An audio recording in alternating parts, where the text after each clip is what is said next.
19 साल की उम्र और जिस्म के अंदर 11 गोलियां। ये अब तक कैसे जिंदा है? इसके माँ बाप को क्यों मारा गया? कितनी जायदाद का सवाल है। आज इसकी हालत कैसी है? क्या है इस खौफनाक कातिलाना हमले की कहानी? आइए जानते हैं इसी की जुबानी।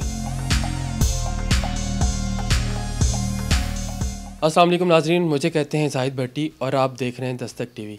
नाजरीन, 11 फरवरी 2022 को एक मियाँ बीवी सुबह सवेरे उठते हैं, हंसी खुशी नाश्ता करते हैं, अपने 2 बच्चों के साथ जो इस वक्त मेरे साथ मौजूद हैं, अपने काम को निकलते हैं। थाना CI के सामने उनको कत्ल कर दिया जाता है। जबकि ये भाई अपनी बहन को स्कूल छोड़ने के लिए थोड़े ही फासले पर जाता है तो ये क्या देखता है कि इसके अम्मी अब्बू को कुछ लोग फायरिंग कर रहे हैं। ये अपनी बहन को बचाने के लिए भागता है और एक दुकान में छुप जाता है, जहाँ पे उसके पीछे जाकर इस पर भी फायरिंग होती है और इस भाई को 11 फायर लगते हैं। इस वक्त इस भाई की हालत बहुत ख़राब है, इसको ऑपरेट हो चुका है बाजू का और टांगों का अभी होना है। क्या था मामला, कौन थे वो लोग, जानते हैं आतिफ भाई से। क्या ये वाक़या था, किस तरह पेश आया है और कौन लोग थे? भाई सुबह हम जाते हैं 4, हम गाड़ी में बैठते हैं। मेरा अब्बू होता है, मेरी वालदा होती है, मेरी छोटी बहन है ये आयशा। हमने इसको छोड़ना था पहले, फिर अब्बू ने मुझे कॉलेज उतारना था। पंजाब कॉलेज का मैं स्टूडेंट हूँ, फर्स्ट ईयर का।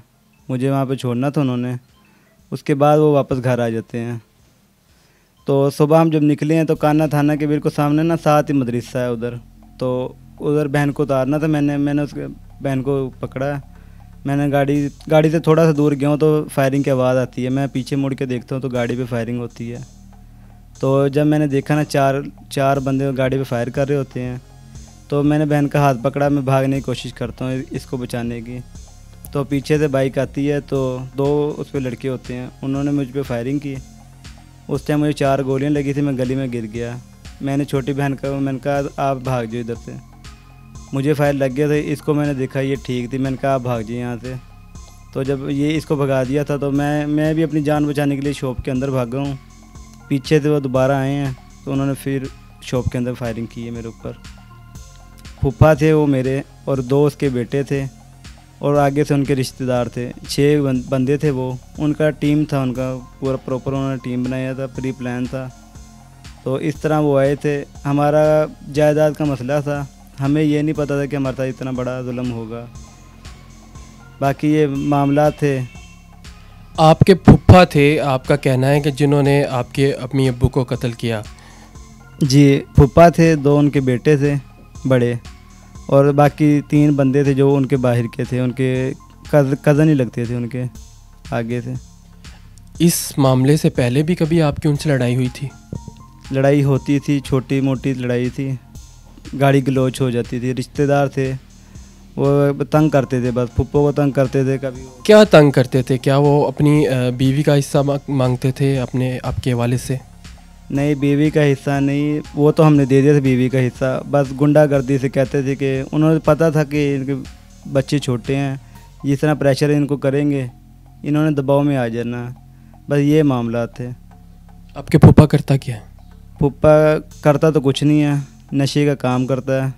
उधर हर पालके में किसी से आप मालूम कर लेना, नशा बेचता है वो।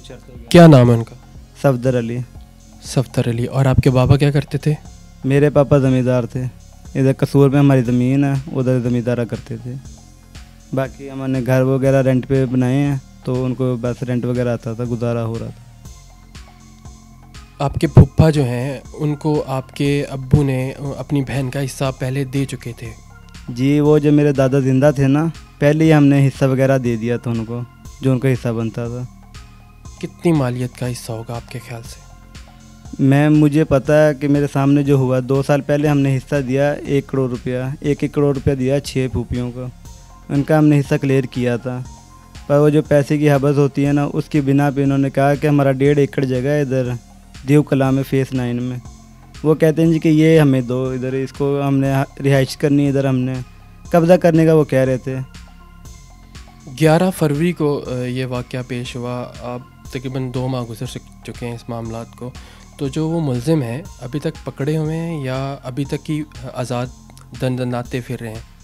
भाई 5 मुलजिम पकड़े थे उन्होंने, ठीक। एक को उन्होंने बेगुनाह करके अब छोड़ दिया। कहते हैं जी कि ये बेगुनाह है, इस बंदे का इसमें रोल ही नहीं है। जिस बंदे को मैंने खुद देखा अपनी आंखों के सामने मुझ पे फायरिंग करते हुए, उसको वो कहते हैं जी कि ये बेगुनाह है। 4 बंदों को उन्होंने पकड़ के चालान कर दिया है अपनी मर्ज़ी से।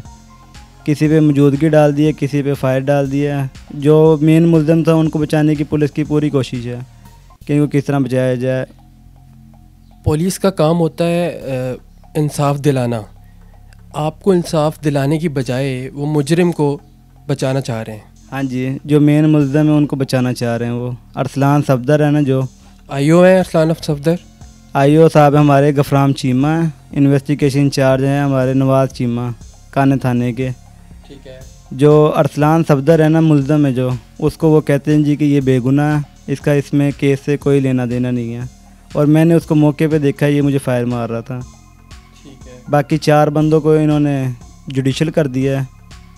और जो आईओ साहब है ना हमारे साथ कोई ताउन करते हैं, ना हमसे कोई पूछताछ करते हैं कि क्या कर रहा हूँ मैं क्या नहीं। आज मैंने सुबह उनको कॉल की है कि आईओ साहब मुझे खबर मिली है कि आपने अरसलान को छोड़ दिया है। तो वो कहते हैं जी ना हमने आपसे पकड़ के पूछ के हम पकड़ा था, ना पूछ के हम छोड़ेंगे आपसे। जो हमें समझ आएगा हमने वो काम करना है।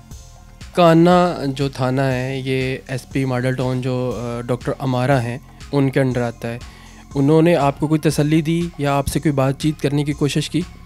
जी सर, उन्होंने तो पूरा ताउन किया है। वो पूरी उन्होंने हेल्प भी की है। जब मुझे फाइल लगे थे पूरी सिक्योरिटी वगैरह मुझे सब फराहम की थी। तो जो निचला है ना, ये आईओ साहब और गफराम और नवाज चीमा जो इन्वेस्टिगेशन इंचार्ज, ये उनको जाते हैं मिसगाइड कर देते हैं कि मैडम इस तरह नहीं है, इस तरह है, तफ्तीश में इस तरह आ रहा है। मैडम ने मेरे सामने 2 बार पार्टी को बुला के सुना है, अलग अलग करके उनको। तो उसमें वो उनके बयानात ना मिलते ही नहीं है एक दूसरे के सामने। ये बात मैडम खुद भी वो करती हैं, तस्लीम करती हैं कि इस तरह हुआ है। ये जो इतने सफाक मुजरिम हैं जो पैसों की खातिर, लालच की खातिर किसी की जान ले सकते हैं, आपके अम्मी अब्बू को मार सकते हैं, वो आपको भी नुकसान पहुंचा सकते हैं, क्या आपने पुलिस को इसके बारे में कुछ बताया? जी सर, मैंने पुलिस को काफ़ी दफ़ा कहा है मुझे सिक्योरिटी का मसला है। जो फ़रूक है ना मेन शूटर उनका, अब तो अरसलान को भी छोड़ दिया, 2 बंदे हैं। मैंने उनको बोला है कि मैं अपने माँ बाप का इंसाफ तो मुझे मिल नहीं रहा। जो ये FIR है, अगर मुझे कुछ हो गया तो मेरी FIR कौन करवाएगा? मैं और मेरी छोटी बहन है। ये हम 2 के सिवा हमारा इधर कोई है भी नहीं। हमारे रिश्तेदार हैं वो जो खुद फी सबीलिल्लाह मदद कर रहे हैं जो हमारी। इसका ये था कि मैंने SP साहब को भी बोला था, बाद में SSP साहब के पास गया, उसको भी बोला। मैंने कहा सिक्योरिटी का मुझे मसला है, मुझे सिक्योरिटी फराहम की जाए और इंसाफ दिया जाए। अस्सलाम वालेकुम बेटा। वालेकुम सलाम।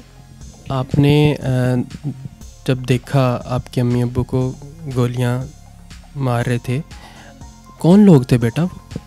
वो मेरा पुप्पा था और 2 उसके बेटे थे। आपके पुप्पा थे और 2 उसके बेटे थे। तो अब आप क्या चाहती हैं? आप अंकल इमरान ख़ान को, IG साहब को, CM साहब को क्या अपील करेंगी? आपको क्या इंसाफ चाहिए? क्या चाहती हैं? उन लोगों के साथ क्या होना चाहिए? उन लोगों को ना फांसी होनी चाहिए। उन्होंने मेरे मम्मा पापा को बेगुनाह मारा है।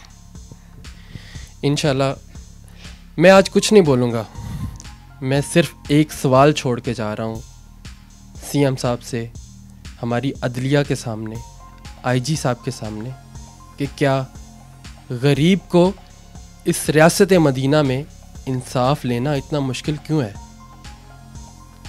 आज तक के लिए अपने होस्ट जाहिद भट्टी को इजाज़त दीजिएगा। अल्लाह ने के बाद।